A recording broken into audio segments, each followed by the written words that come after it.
মানে কথাটো এনেকুৱা যে আচলতে প্ৰথম কথা হ'ল আমাৰ অসমৰ যিবিলাক খিলঞ্জীয়া মুছলমান আছে তেওঁলোকৰ লগত আমাৰ কোনো মেল নাই। আমি তেওঁবিলাকৰ পক্ষত সদায় আছো। অসমীয়া বা খিলঞ্জীয়া মুছলমানৰ পক্ষত আমি সদায় আছো আৰু তেওঁবিলাকৰ অসম বিধানসভাত এজনো সদস্য নাই। সেই বিষয়টো আমি সদায় সাজোৰে উত্থাপন কৰি আহিছো যে আপোনালোকে অসম বিধানসভাত বিধায়কৰ কাৰণে সংৰক্ষণৰ কাৰণে আপোনালোকে লাগক, এইবিলাক কথাত আমি লাগি আছো। গতিকে অসমীয়া মুছলমানৰ লগত আমাৰ একো সংঘাত নাই, কাৰণ আপোনালোকে জানে ইতিমধ্যে অসমত যিবিলাক খিলঞ্জীয়া মুছলমান আছে সেইবিলাক কলিতা, কোচ, মালাকাৰ, বৈশ্য এইবিলাকৰ পৰা ডাইভাৰ্ট হোৱা। উদাহৰণস্বৰূপে এটা কথা ক'ব পাৰি, এতিয়াও আমাৰ হাজোৰ কামৰূপ জিলাৰ হাজোত কলিতাৰ পৰা খলিফা হোৱা মুছলমান আছে। গতিকে তেওঁলোক আমাৰ বংশধৰ আচলতে। গতিকে অসমৰ খিলঞ্জীয়া মুছলমানৰ লগত আমাৰ কি লেনাদেনা আছে, সংঘাত আছে?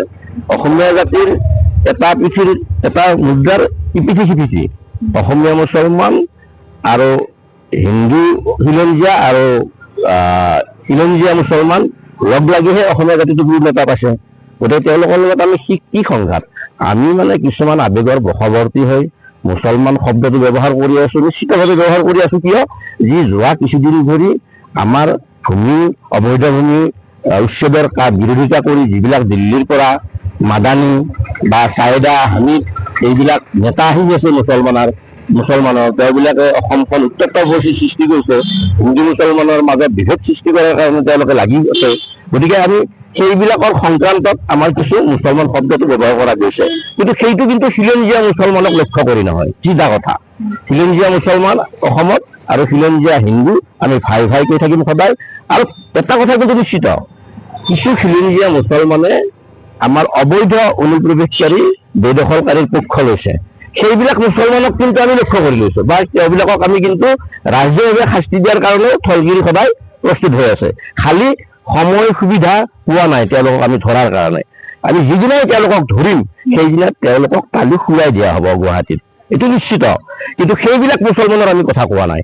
আমি মানে সেইবিলাক খিলঞ্জীয়া মুছলমানৰ আমি কথা কোৱা নাই। আমি কৈছো কি, মই লগতে যে ক'লো যে যিবিলাক মুছলমানে তাৰমানে বিদেশীৰ পক্ষ লৈ উচ্ছেদৰ বিৰোধিতা কৰি আছে সেইবিলাকক মই চুলি ফুৰাই দিম বুলি ক'লো। ইতিমধ্যে আমাৰ সংগঠনৰ ফালৰ পৰা আমাৰ সৈনিকসকল ৰেডি।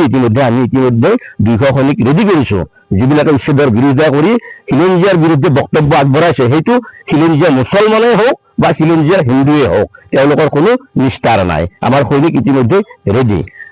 তৎসত্ত্বেও আমি আৰু এটা কথা কি কওঁ, আমি কোনবিলাক মুছলমানৰ বিৰোধিতা কৰি আছো? যিসকলে এইখন জিলাৰ পৰা গৈ সেইখন জিলাত অবৈধভাৱে চৰকাৰী ভূমি, সত্ৰৰ ভূমি এইবিলাক দখল কৰিছে, সেইবিলাকৰ বিৰুদ্ধেহে আমি মাত মাতি আছো। কিন্তু আমি অল অভাৰ কোনো আমি মুছলমানৰ বিৰোধিতা কৰা নাই। গতিকে অনুপ্ৰৱেশকাৰীসকলৰ কথা কৈছো আমি এইটো, যে অনুপ্ৰৱেশকাৰীসকলে ধৰা বৰপেটাত তেওঁলোকৰ মাটি আছে, কিন্তু তেওঁলোক গৈছে কি গোলাঘাটত, ভূমি দখল কৰাৰ কাৰণে তেওঁলোক গোলাঘাটত গৈছে বা তেওঁলোক লখিমপুৰত গৈছে। কিন্তু তেওঁলোকে কয় যে আমাৰ নদী ভাঙি দিছে, কিন্তু আমাৰ ধেমাজি, লখিমপুৰ, মাজুলী এইবিলাকত কি নদী ভাঙা নাই নেকি? গতিকে তেওঁলোকক আমি যিবিলাকে এইবিলাক কৰি আছে, অসমীয়া জাতিৰ বিৰুদ্ধাচৰণ কৰি আছে, সেইবিলাকক আমি সকীয়াই দিছো যে তোমালোকক কিন্তু লাচিত খেলা থলগিৰি 200 সৈনিক সাজু, তোমালোকে কিন্তু ৰাজপথত আমি ৰাইজৰ সহযোগত মাথাবিলাক খুৱাই দিয়াৰ কাৰণে আমি কিন্তু বাধ্য হ'ম। ধন্যবাদ। Stay informed, stay ahead.